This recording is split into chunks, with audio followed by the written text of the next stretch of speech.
And after the situation with the Mississippi Freedom Democratic Party and the revelation, the curtain parted, and what you saw was not a pretty picture.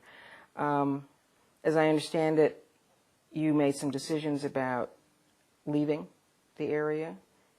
You well, there we're going back. There's that is certainly a big part of the picture, but then we're going back to 1953 and the draft. Right.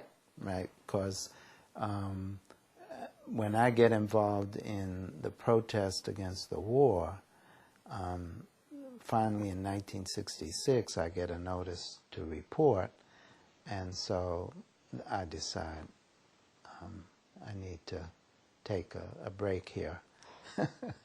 And you went to Canada? I went to Canada, went underground. Janet and I hooked up, made our way to Tanzania, established our family there. I was out of the country for 10 years, 66 to 76. And you were teaching? Teaching math, my old fallback, right? So Ministry of Education, you know, the situation in Tanzania and Africa at that time was that Ian Smith, remember, declared UDI in Rhodesia in 1965, right? And somewhere along in that line, Tanzania pushed out the Peace Corps, right? And then when Ian Smith declared UDI, eventually Tanzania broke off relationships with Great Britain. And the two actions, breaking off the relationship with Great Britain, the diplomatic relationships, and pushing out the Peace Corps, then there was a big vacuum around teachers, right? Because they had a lot of expatriates coming in to teach. And so African Americans actually, for a while, filled that. And so we went over to Tanzania and joined up with the Ministry of Education and taught in the secondary school system there. And you had changed your name to Paris? Well, I did that before I left. This was an issue. Was that part of going underground? underground? I didn't change it, you know, because that was my mother's maiden name. Right. And so that had been my middle name all along. So that wasn't connected with leaving.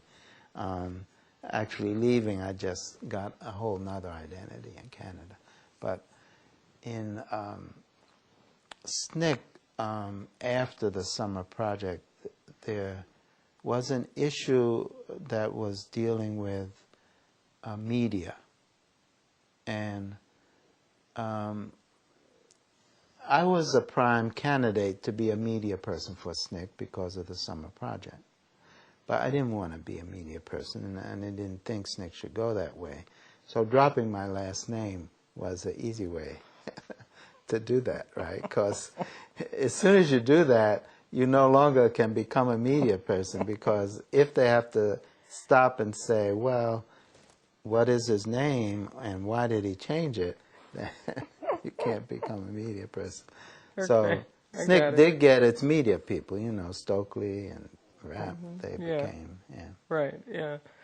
So you 10 years in Tanzania, which I assume was in many ways a wonderful break for you from the... What I think the most important thing was that it was a place where we could really put a foundation under raising a family, right?